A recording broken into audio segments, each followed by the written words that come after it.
राधे राधे प्रिय भक्तों, आज मैं आपको एक ऐसे अलौकिक क्षण का दर्शन कराने जा रही हूं जिसने उस पावन कथा पंडाल को भक्ति के रस में सराबोर कर दिया और प्रत्येक श्रद्धालु के अंतर्मन को ईश्वर की दिव्यता से भर दिया।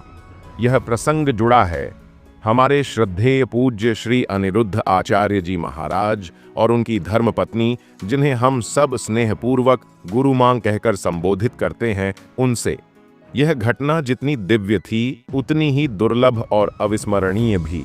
उस दिन का वातावरण अपने आप में अत्यंत विशेष था। पूज्य महाराज श्री श्रीमद् भागवत कथा सुना रहे थे। उनकी वाणी में वेदों की गंभीरता, पुराणों की कोमलता और भक्ति की मधुर सरिता प्रवाहित हो रही थी। भक्तजन ध्यान मग्न होकर उस दिव्य ज्ञान का पान कर रहे थे। उसी क्षण एक ऐसा पल आया जिसने सभी उपस्थित जनों के हृदयों को एक गहरे भाव से भर दिया।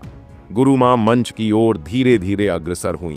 जैसे ही उन्होंने मंच पर पग रखा, ऐसा प्रतीत हुआ मानो स्वयं कोई देवी स्वरूपा वहां पधार रही हो।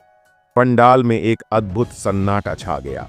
सभी की निगाहें मंच की ओर केंद्रित हो गईं। जब गुरु मां ने माइक थामा और भजन गाना आरंभ किया, वह क्षण किसी साधारण गान का नहीं, बल्कि भक्ति, श्रद्धा, प्रेम और समर्पण की सजीव अनुभूति का था। उनकी वाणी में वह मधुरता और आस्था थी, जैसे स्वयं सरस्वती मां उनके कंठ में समा गई हों। भजन की हर एक पंक्ति श्री कृष्ण के चरणों में समर्पित होती प्रतीत हो रही थी। उस दिव्य गायन का विशेष महत्व इस कारण भी था कि यह एक अत्यंत पावन अवसर पर घटित हो रहा था। एक नूतन मंदिर की स्थापना और प्राण प्रतिष्ठा, जिसमें श्री राधा कृष्ण, सिया राम जी तथा अन्य देवी देवताओं की स्थापना संपन्न हो रही थी। यह आयोजन कोई साधारण उत्सव नहीं, बल्कि एक आध्यात्मिक महायज्ञ था, जिसमें आस्था, प्रेम और भक्ति की पूर्णाहुति अर्पित की जा रही थी। पूज्य अनिरुद्ध आचार्य जी महाराज का संपूर्ण परिवार इस अवसर पर उपस्थित था।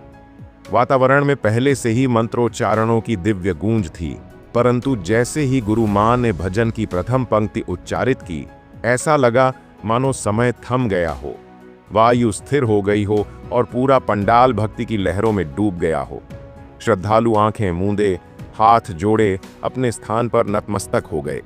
कई भक्तों की आंखों से अश्रुधारा बह रही थी। यह सब इस बात का प्रमाण था कि उस क्षण प्रभु स्वयं उपस्थित थे। यह कोई साधारण गायन नहीं था, यह आत्मा और परमात्मा के बीच का सीधा संवाद था, और उसकी भाषा थी गुरु मां का भजन। यह वही भजन है जिसे स्वयं पूज्य महाराज श्री पहले भी अपनी वाणी में प्रस्तुत कर चुके हैं। यह भजन भक्तों के हृदय को छूने वाला, भावनाओं को झकझोरने वाला और आत्मा को ईश्वर की ओर उन्मुख करने वाला है। इसकी प्रत्येक पंक्ति भक्त को संसार की माया से क्षण भर के लिए मुक्त कर प्रभु श्री कृष्ण की शरण में ले जाती है। यदि आपने अब तक यह दिव्य भजन नहीं सुना है, तो मैं आपसे करबद्ध निवेदन करती हूँ, आज ही YouTube पर पूज्य श्री अनिरुद्ध आचार्य जी महाराज की धर्मपत्नी द्वारा गाया यह भजन अवश्य सुने।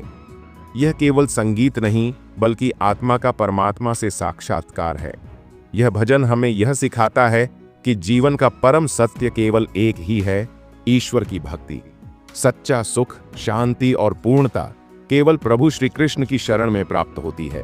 इसलिए मैं आपसे आग्रह करती हूँ कि इस वीडियो को अंत तक अवश्य देखें, बीच में स्किप न करें, क्योंकि अंत में हम आपको इस भजन के पीछे की पूरी भावना, पृष्ठभूमि और आध्यात्मिक संदेश देने जा रहे हैं, जो आपकी भक्ति यात्रा को और भी समृद्ध बना देगा। यदि यह अनुभव आपके मन को स्पर्श करे, तो कृपया इस वीडियो को लाइक करें, अपने प्रियजनों के साथ साझा करें और हमारे चैनल को सब्सक्राइब करना न भूलें, ताकि आप भविष्य में भी ऐसे भक्तिमय अनुभवों से जुड़े रहें। अब आइए हम सब मिलकर उस दिव्य क्षण में प्रवेश करें, जहां गुरु मां की पावन वाणी के माध्यम से श्री राधा कृष्ण की कृपा की अनुभूति हर आत्मा को होती है। जय श्री राधे, जय श्री कृष्ण। राधे राधे।